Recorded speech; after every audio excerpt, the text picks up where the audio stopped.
Welcome to the Not Old Better Show on radio and podcast. The show covering all things health, wellness, culture, and more. The show for all of us who aren't old, we're better.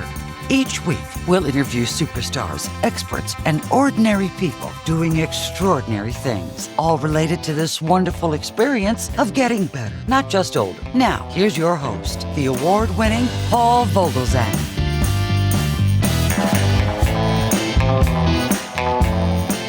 Thank you and welcome. Cue that great music. Bring up that Friday night backbeat. Give us a streetlight, a polished hood, a radio dial glowing in the dark, and the sound of an engine that says very clearly, we're not finished yet. Today on the Not Old Better Show, we're headed to Modesto, California, of course, home of Modesto's graffiti. We'll be talking all about it, but Modesto Graffiti Festival 2026 is kicking off June 12th, 13th, and 14th. Check out our show notes for links to Modesto Graffiti Festival 2026. Modesto, of course, is the great city with chrome in its bloodstream, a movie history in the rear view mirror. This is the town that helped, of course, inspire George Lucas and American Graffiti, that landmark film about cars, music, youth, longing, trouble, freedom, and one unforgettable night that somehow became part of American memory, but so important to the city of Modesto. So here's the provocative question. What happens when nostalgia refuses to sit still? In Modesto, it becomes the 2026 Graffiti Festival and Car Show. It becomes classic cars, rock and roll, radio memories, family stories, and streets filled with people who know that history is not some dusty thing locked away in a cabinet. Sometimes history has white walls, fins, a V8, and a song coming through the speakers. And this year, the story reaches even further because the Graffiti USA Classic Car Museum, we will be talking about today a little bit, is working to become a true community home here in Modesto, a place for exhibits, education, local pride, partnerships, and the stories that deserve to be saved before they slip away. Joining us, as always, are Steve Perry, one of the key organizers behind the festival, and Chris Murphy, a Modesto local and executive director helping raise support for the museum and all things Modesto graffiti. So buckle up. We're talking cars, culture, memory, civic pride, and why Modesto's story still has plenty of road ahead. Please join me in welcoming Steve Perry and Chris Murphy back to the Not Old Better Show, American Graffiti, Modesto Graffiti 2026 Festival and Car Show. Please join me in welcoming Steve and Chris.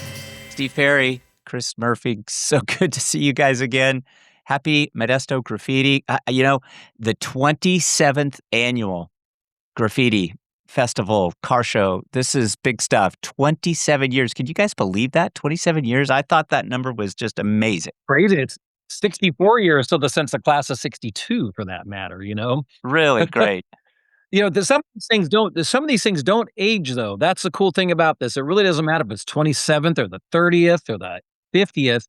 There's something cool about that car, rock and roll, date night, cruise thing that just, it's all generations and people relate to it. So it's, even though it's something that's a retro thing, but it's really a timeless thing. That's the cool thing about it. It is. It's so cool that the car show has this amazing kind of connection with the film. And it really brings about this wonderful kind of tie-in of eras. So I wonder if you guys, both of you, please just let me know, how do you kind of tie in all of the American graffiti, iconography, all of that represents American graffiti with what's going on today, and then turning this into a wonderful experience for Modestans and others coming up in June of 2026?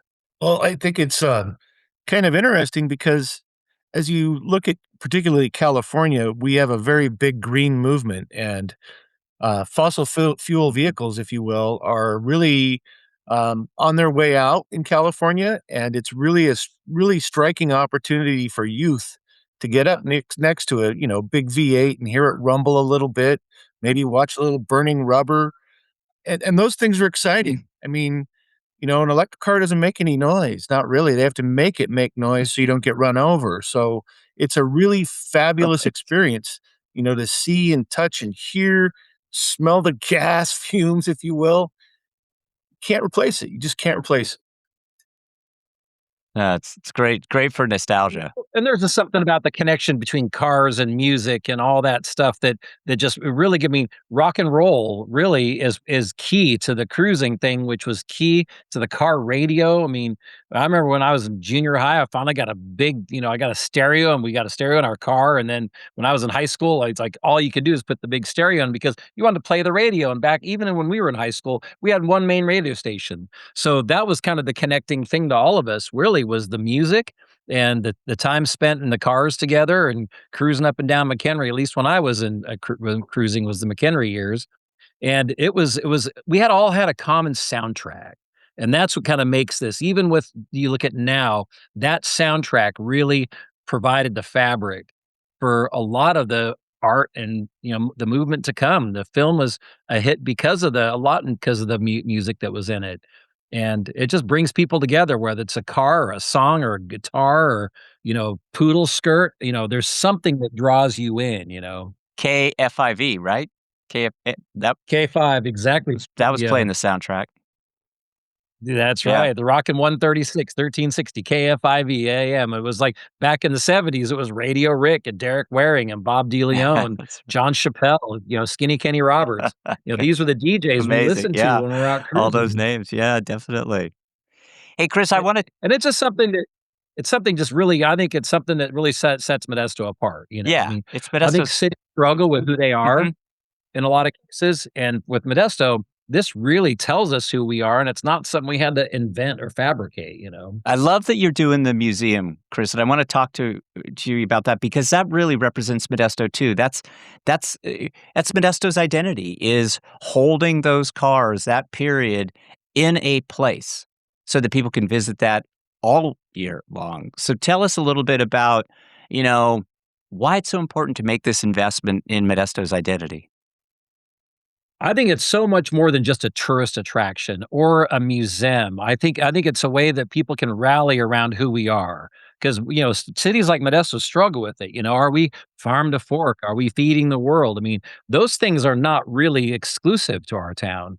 American Graffiti is the intergalactic home of American Graffiti. There's no other city in the universe that was what George made the movie about. Same thing with this whole Star Wars thing. That came out of his head when he was living here in Modesto. So I think it's something we can really be proud of. I think it's something that everyone kind of hangs on to. Even if you're a younger Gen Z, Gen Y, whatever you're 23, 33, 43, there's something you can relate to graffiti. And I think if we create a place that is home based to that, it brings the community together. And so far, even we're under construction. There have been 160 different events at the Graffiti Museum. So we've fulfilled this mission already of being a community gathering place. And we're not even done yet. We still have 3 million more bucks to raise. But it's amazing how the connection to the community fell into place like it should, even as we're evolving and building the thing out. I mean, and Steve sees it in a lot of the stuff that, all the, nonprofits and the different organizations we're with, it's really pretty powerful. Yeah, we'll put links in our notes today so that our audience can find out more about the museum. But give us a real quick URL, Chris. Where do people need to go to make that donation? GraffitiUSAmuseum.com. It is super simple. If you just, Graffiti USA is always gets you back to Modesto. And there's so many different groups, whether they're celebrations of life. I mean, we've had corporate, legal parties and meetings. We've had Modesto City School stuff. We've had Modesto PD events at the museum. There's crab feeds and dinners, and there was even a ballet. Central West Ballet came and decorated the whole graffiti museum with Ann Ensley, and we turned this graffiti museum with cars into a really beautiful nights of art, music, and ballet. So it just shows these collisions of cultures aren't stuck in 1962. That's our history, but it's relevant today. And that's the most important thing that I think is about Graffiti USA. Steve, I want to get back to the festival for just a moment and talk to you a little bit about this idea that the festival really is representing America, Modesto for all. And I love that it focuses on cars, rock and roll, radio, cruising, all of the mid-century America that exists. But car buffs come in all shapes, sizes, and everything else.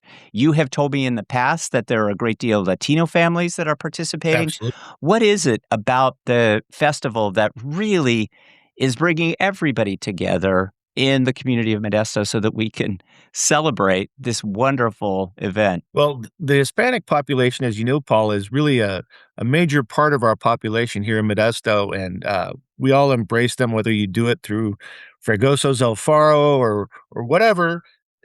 They are knitted into our fabric, and they have loved cars just like we do. And there's a car club called the Impala Car Club that shows up every year for graffiti at our show. And there are about, I don't know, 50, 60 of them that show up. And they are absolutely beautiful, well thought out cars, wonderful paint jobs, chrome is impeccable. They're right alongside us because they were right alongside us cruising up and down McHenry and Chris in my time. And so 15 or so Latino car clubs in town, and they're kicking it with the lowriders, the family, the graphics, the food. absolutely, and they carried the guide on to bring cruising back to Modesto, and we stood beside them to do that, but they were really the driving force to get cruising to not be a crime in Modesto, California, where it all began. So, really, they play a major role in how we got here, and they continue to hold a major role in how we keep going. Um, Absolutely, fabulous part of our community and love having them out there celebrating with us every year. Really is a family event. I mean, it really is this great big gathering. Absolutely, and I would tell you that, 9 out of 10 cars are not just the one driver in the car. They're 2 and 3 and 4 people in the car. The family comes with grandpa, or the family comes with, mom and dad. It's a very communal thing, and, we love that part of celebrating in this way versus the way we did it, 40 years ago. Chris, you just brought in a sign for our video audience. Tell us about. This is exactly the situation we're in right now. Cruising is legal in Modesto again after years, since 1993. It's back. People are cruising. They're cruising McHenry. They're cruising downtown. You sit at the cafes outside, and that's when this really all comes together. It's like really the social scene of it's coming back, and these things are no longer posted because it's legal now, and so all those signs are down. So Modesto is friendly to cruising again, and the epicenter is the new Graffiti USA Museum, but you can still go check out, the 10th and 11th Street. That's where it happened. And those streets still have that kind of energy that are going on down there. So it's what a blend of cultures. I mean, I think the lowriders in our community are super important. All the car clubs are good. The coffee and cars, the exotics, the new high speed cars. It's still a vehicle. The TV cars, the Batman cars. I mean, all these things. I mean, technically, a TIE fighter is a vehicle. So you never know. We could have a TIE fighter at the museum at some point. I love that the festival really represents all of these cultures, just as you'd say, all of these great people with all of these wonderful, amazing stories. And when you think about some of those folks, the cruisers, the mechanics, the DJs, the veterans, the teens of the 50s and the 60s, I was in that same kind of group. What is it that the museum's doing that's bringing all of those stories together? And which story do you think is most powerful right now so that it just doesn't fade away? I think it's family. It's togetherness. I mean, I think this is something that parents and kids do together. That when they get dressed up, they go to these festivals, go to the comic cons. It's really that kind of pop culture is really what drives this still. And even for me, it's like I don't have a classic car. I'm fortunate I have lots of friends that have class, but I'll have vintage guitars and I love playing vintage rock and roll. So that's my really connection to it. And I love the cars. I love the art. Don't have one, but you don't need one. That's the thing. You don't need to have these things to make it be a part of who you are. And I think fundamentally, people want something positive in their community, and they want something that means something somewhere else. I mean, Modesto has a lot of trash talk around it just over the years for a variety of reasons. And it's our job collectively to populate the internet and all these things with things that are graffiti, art, murals, music, rock and roll, mamas, all that stuff shows that there's energy and vibrance to Modesto. And the graffiti museum is one of those things. The children's museum is one of those things. The state theater is one of those things. The gala center is one of those things that all connect the dots. And when Steve's thing is that with the Kiwanis, the volunteers in our community are really our secret sauce. We have so many big festivals and events, and the amount of people it takes to do a graffiti festival or, any event, just monumental. I mean, you grew up in the ballet world. I mean, you lived on your volunteers, and that's something that Modesto has. And that says a lot about the community spirit. So when we get together and talk about these things like graffiti, it all of a sudden, hits on more cylinders because everyone kind of has this combined desire to have something positive about their community. Yeah, I really agree. I think this event has such a wonderful way of creating all of these conversations amongst our KDCP radio audience, grandparents, parents, Yeah. kids. All of us really can kind of join in it. Maybe both of you guys give us a sense of some of the Festival 2026 events that you think are going to be so appealing to our audience. Well, the easy ones are the Modesto area streetwalkers start off the Sunday before the big graffiti weekend. That's the 7th of June, and that's at McHenry Village, which is it's the mall before there was a mall, and it's very open air, easy to walk around. You can walk around with your dog very easily there. There's some restaurant options there. There's some vendor options there. It was the first big turnaround when you started cruising McHenry. McHenry Absolutely, Village was the turnaround. absolutely. But it's a beautiful scene, and it's 9 to 3 on that Sunday, so it's very family friendly. If you want to go to church, you can get out of church and it'll still be there. Or maybe you want to take out a Sunday and just be with God, walking around in the sun and looking at beautiful cars. But that's a very simple and easy thing to do with your family. There's no gate there, and then there are a small number of show and shine things that happen throughout the week before we get around to the Kiwanis event. Yeah, so on Wednesday night, we've got the Walk of Fame, the Legends of the Cruise. So we've got 4 new inductees this year for the Walk of Fame, and so that's pretty exciting news. We've got a great lineup of people, and it's super fun. Plus, we got the Modesto Roadsters. We have a new Pioneer League ball team in town. Well, that's kind of energizing. So we've got the big Walk of Fame on the Wednesday night. Then Thursday night is opening night of Moban, which has its classic graffiti hits for Moban, big 3,000 people in the park, concert in the park. Then Friday night is the cruise parade. That's the biggie when everyone comes downtown to cruise. And that's the Kiwanis Club Fest right there you know, the city of Modesto needs to take a pause and realize that the Kiwanis Club converting the Concours d'Elegance to the American Graffiti car show was just a tectonic shift in the city of Modesto's future. When they did that, and then over the years, 27 years now, to make it what it is, it was a huge game changer for the city of Modesto. And I feel so strongly of it because when I moved back to town in 1996, and it was like cruising had just disappeared. I was gone when it got shut down, and I came as, where did this go? How did this get eliminated from our vocabulary?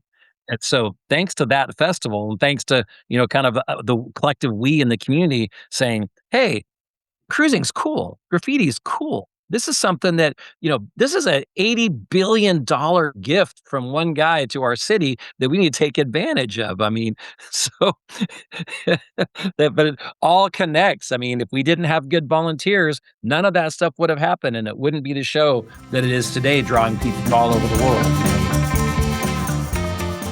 Please stay with us because this is where the story shifts gears. So far, we've talked about chrome, cruising, music, Modesto's unmistakable connection to American graffiti. But beneath the shine of these classic cars is something deeper.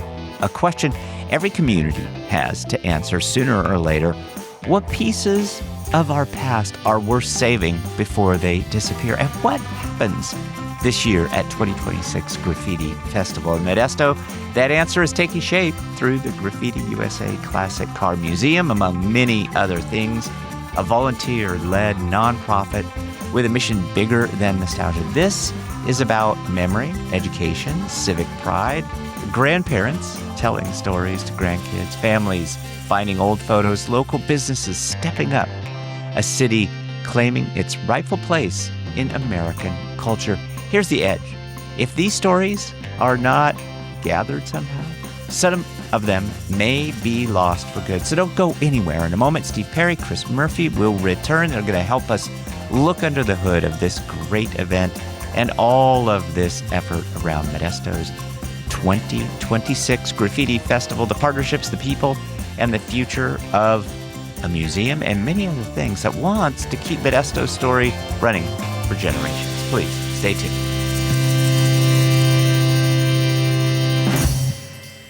Our guests are Steve Perry and Chris Murphy. They are organizing the 27th annual Graffiti Festival and Car Show in Modesto, California. We're talking about cars today. We're talking about culture.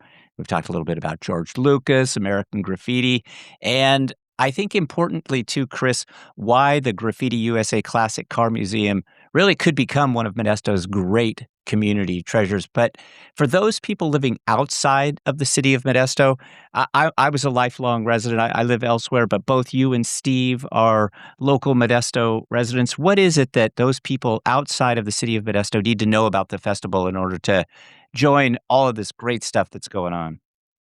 Well, number one, we're affordable. As a destination, we're very affordable to get here. Sacramento's been a more and more important airport in our region. Fresno has a lot of options to get in here. Of course, you have all the Bay Area options. But if you want to take a quick little trip and do something kind of fun, we're very affordable. You can go to Visit Modesto and find all sorts of great sites and places to stay. But if you really love cars and you really love this kind of thing, come on out. I mean, this is like your discount, holiday vacation if you wanna do that. We are affected the other California. The knee-jerk reaction for people to go to LA, go to San Diego, go to San Francisco, and we're finding more and more tourism destinations include places like they wanna come here, they wanna go check out the olive oils, they wanna go see the peaches, they wanna go check out the almond blossoms, they wanna go check out the cars. So we have our own seasons of tourism destinations from, the fresh packed tomatoes all the way to the almond blossoms and then graffiti in the middle of it, and then rockin' holiday in the Mo Chill in the wintertime. So there's a lot of reasons to come to Modesto, number one. Number two, the other California, like Steve said, we are an affordable option, and it's a great way to kind of make a home base out of it. Modesto is we're on the John Muir Highway, going into Yosemite, right up Highway 132 into Greeley Hill and Coulterville. So we're on the way there. So it's more than just the cars here, but it's something that we're going to be known for just right off the bat. Modesto, USA, home of American Graffiti should be one sentence for everybody. And the more the museum develops more events that are there, the more it becomes part of the community fabric. It'll work that direction. Guys, a festival like this requires so many things to kind of come together, the cars, the great music, the volunteers that you mentioned, sponsorships, all of this wonderful community pride, and even a little bit of a touch of magic. What's going on behind the scenes that makes this come together that people need to know about but might not even realize is happening? Because I think that affects the quality of the show. Oh, absolutely. We are lucky to have some really great community partners who help make the American Graffiti Car Show happen. And yes, there are some very big sponsors. As you might remember, Paul, the Reed family, which is George Reed Construction, big civil deal, along with 7-Eleven Materials, Valley Slurry Seal, they collectively have become the title sponsor of the show, which is not an inexpensive donation. But they're big donors. The Bronco Winery is a big donor. We have lots of other donors of various sizes, and that helps take care of the hard costs. I mean, there are some real hard costs in putting this on. The Kiwanis Club is roughly about 100 members, men and women. and reluctantly their spouses and their family, and then we get some other groups to help donate so we can run the gates and take care of all the infrastructure that has to happen. We have a great partnership with the Modesto Junior College. Emily Weingardner and Brian Sanders over there in particular have been wonderful to work with and really opened up the use of the campus for this particular event, and we're very grateful for them. And they actually look forward to seeing us come back. And then we've gone through waves of that not being so much the case, but this particular leadership team likes us quite a lot, and we're very thankful for that. And we're very thankful that we have so many car owners that want to come and show their car, and having the opportunity to run up and down McHenry where you have a lot of people back like you did in the old days is quite thrilling if you're a car owner. And so we've been able to give that to them, and in return, they pay a nice entry fee so they can show their car. And of course, all the people that come out, there's a small admission fee to come in. All these things together really put it together where we can run a really high quality event and raise a little bit of money for charity. So we really appreciate all our partners that help make it happen, because on our own, the 100 people couldn't do it. Chris, let's apply that to the museum for just a second. What does sponsorship kind of look like for the museum? And tell us a little bit about one partnership that really is just so important to the museum that would make us all just kind of say, that is exactly what this museum should be doing for Modesto right now. It's the Graffiti USA Museum is a labor of love from a couple of different areas. There's a couple of us that were there. We've been working on this thing for 10, 15 years of trying to put it together. We finally found the right opportunity, the right building, the right structure. We have a board of directors that have a variety of different skills. Some are really strong in construction and are twisting the arms of many of companies here in our community that want to lend a hand and be a big part of it. And then the sponsorships and donations are so key. We presented a vision of a place that basically brings that diner look back, a place that brings 1962 cruising back. So the vision's out there of what we want to do. The illustrations are there. I think the community's working hard toward it. We've got a couple of like the Reed families for the Graffiti Festival. The Reed families came in and did all of the parking lots and all the grading, all the civil work out there. CT Brayton, Sierra Pacific, Collins Electric has just been there helping us build the thing. Dale Boyette and Boyette Petroleum have been big parts of this. So we've really got some great community partners and community donors, because it takes more than just money. It takes a volunteer crew to make sure all these projects get done. And with the Graffiti Museum, everybody's a volunteer. There are no paid employees at the Graffiti Museum. It's all a volunteer effort. So we value the donations from these companies that can. We value the people who can supply in-kind construction work, because there's a piece of it. We know what it's going to look like, and we're building it as fast as we raise money and get contributions. So that's a secret sauce in what the museum's doing, is that we have a vision we think people like. It's exciting. The music's great. People are already coming and say they like it. We're not even done yet. So that's kind of the cool thing between the Kiwanis Festival, the Street Rodders, all the different park and shines. This is a volunteer way to showcase what our community can be. And it's fun. That's something that's really cool too. It's not like we're, fabricating some special food that we're known for. It's like, this is our culture. And the people that were there in 1958, 1960, 61, 62, they'll tell you that George got it right. The movie got it right of what it was like to be growing up in Modesto about that time. So from the cruisers of the time to the kids seeing it for the first time, our job is kind of bring those memories back and kind of make nostalgia, you can be nostalgic for nostalgia, but make it as a cornerstone for our future. Yeah, so Paul, great. Let's talk before we finally move on. about. I want to Yeah, interject one thing. yeah, go right ahead, Steve. Yeah. Because Chris is not he's not a beat his chest kind of guy. He might as well be the chief revenue officer for the Graffiti Museum. He has done an incredible job of raising money from other companies, and he's also been incredibly generous to this museum.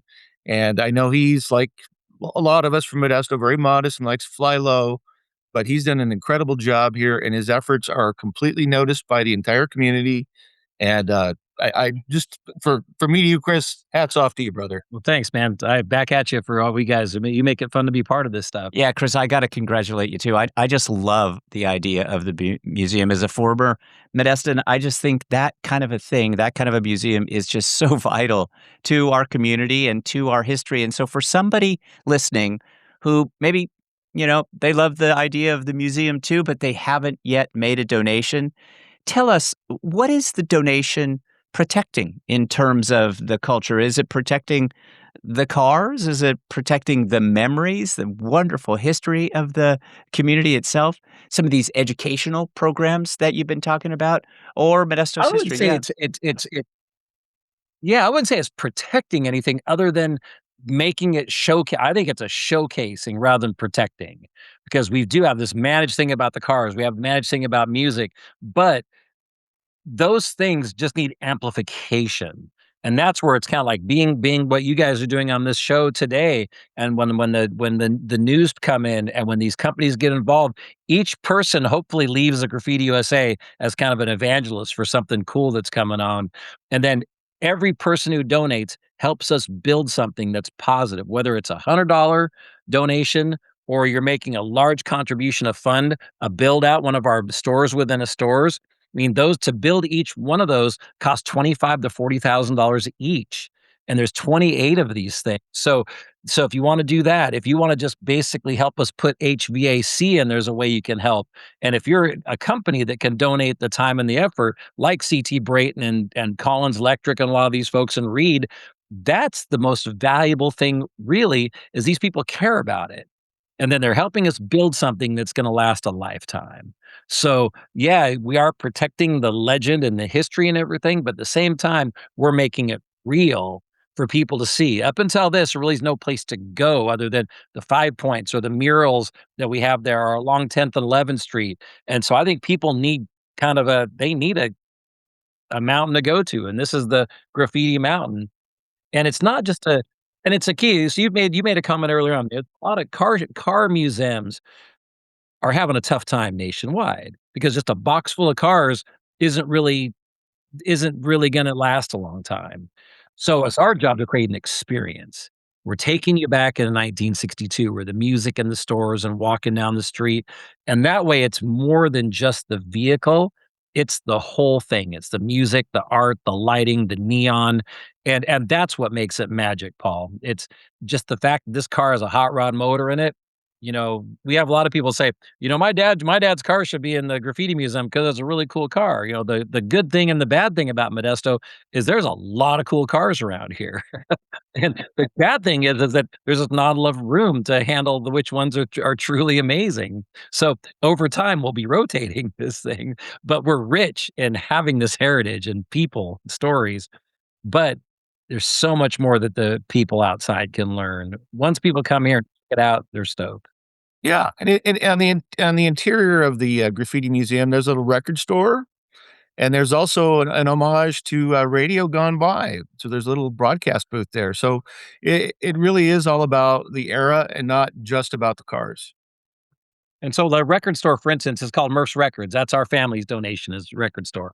But Murph's Records is going to have vinyl swaps at the graffiti. So we're creating our own little brands within brands. We have a museum of radio and music history inside the museum.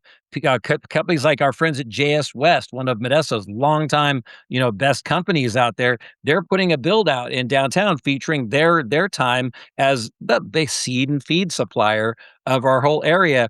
Beard Land is going to do something. Boyett Petroleum, Stanislaus Farm Implements. These people were all part of the story. And so they're bringing their company story, their heritage to the new 10th Street Place.